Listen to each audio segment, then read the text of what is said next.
কোচবিহার দক্ষিণ বিধানসভা কেন্দ্র অবধারিতভাবে জিতবেন তৃণমূল প্রার্থী অভিজিৎ দেবভৌমিক। সোমবার কোচবিহার দক্ষিণ বিধানসভা এলাকার চান্দামারিতে এই বিধানসভা কেন্দ্রের তৃণমূল প্রার্থী অভিজিৎ দেবভৌমিকের সমর্থনে কিন্তু রোড শো করতে এসে এ কথাই বলেছেন চলচ্চিত্র অভিনেতা তথা ঘাটাল লোকসভা কেন্দ্রের সাংসদ দীপক অধিকারী ওরফে দেব।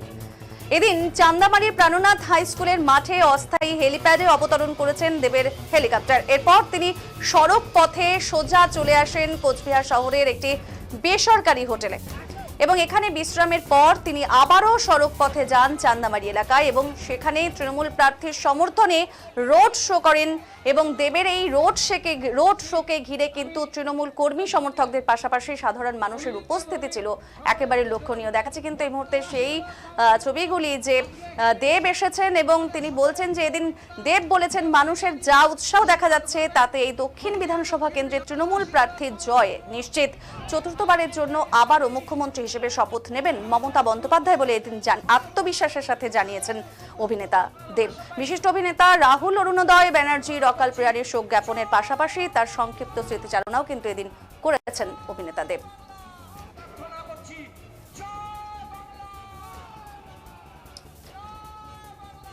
প্রার্থনা করছি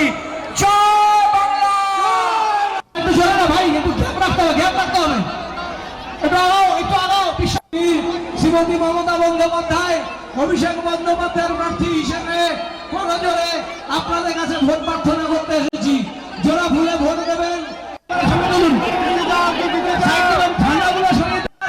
আশীর্বাদ চাই, প্রার্থনা করছি মমতা।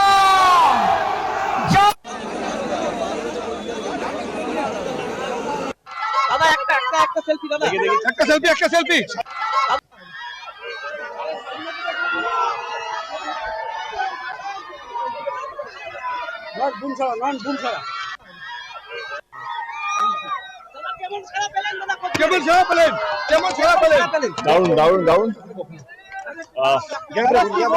অভিজিৎ বাবু আমার মনে হয় কি যা সাড়া পেলাম আজকে এবং সমস্ত শ্রেণীর মানুষ দলের প্রতি এবং আমাদের প্রার্থী যিনি অভিজিৎ বাবু তার প্রতি বিশ্বাসটা দেখাই যাচ্ছে এবং আপনারাও দেখতে পেলেন। আমার মনে হয় কি জনসমুদ্র ছিল আজকে।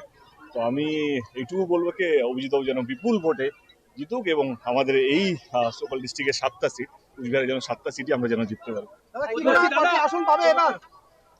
দেখো আমি 3-4 দিন হলো প্রচারে গেছি, আর একটু প্রচারটা করি কারণ দলের হয়তো আমি চাইবো 250টা, কিন্তু যত প্রচার করবো যত মানুষের আজকে মনেই হলো কি এই সিটটা আমরা জিতছি। কেন আসার পরে একটা মানুষের ভাইবস বোঝা যায় না, কে মানুষকে দেখতে এসছে, কে ভোট দিতে এসছে।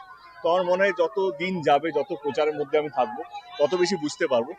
আজকে আমি এটুকু বলতে পারি কি মমতা ব্যানার্জি সরকার করছে, দিদি আবার চতুর্থবারের জন্য শপথ নিচ্ছে এবং আমার আজকের মনে হয় কি আজকে যা দেখলাম গতবারের থেকে একটা সিটও কম হবে না। এবার কতটা বাড়বে যত দিন যাবে, মানুষের মধ্যে আমাদের কতটা বিশ্বাস, দলের প্রতি দিদির প্রতি কতটা বিশ্বাস, সেটা সামনে সামনে এরকম ভাবে দেখলে বলতে পারবো। দারুণ লাগছে, দারুণ। রাহুলের মৃত্যু হয়েছে, মানে আমার সত্যি কালকে মানে যখন আমার কাছে খবর এলো রাহুলের ব্যাপারটা তখন আমার সত্যি বিশ্বাসও হয়নি কি এটা সত্যি কি মিথ্যে।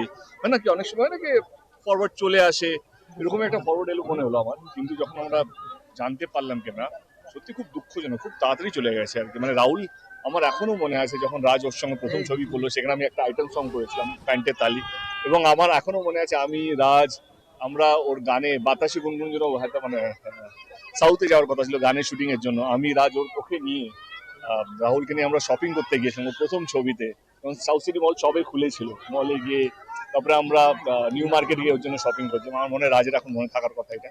এবং আমারও পরাঞ্জা জলিয়ারে গেস্ট অ্যাপিয়ারেন্স করেছিল, আমরা মালয়েশিয়ায় শুট করছিলাম, মালয়েশিয়ায় শুট করেছিল এবং ওর সঙ্গে আমার এটা বলবো না কি আমার খুব ভালো বন্ধুত্ব ছিল, কিন্তু অ্যাজ এন অ্যাক্টর আমি ওকে ডেফিনেটলি শ্রদ্ধা করি। আমার মনে হয় one of the best actor টলিউডের মধ্যে ছিল। এটা আমার মনে হয় কি বাংলার দর্শক, বাংলার ইন্ডাস্ট্রির অনেক বড় ক্ষতি হলো, খুব তাড়াতাড়ি চলে গেল।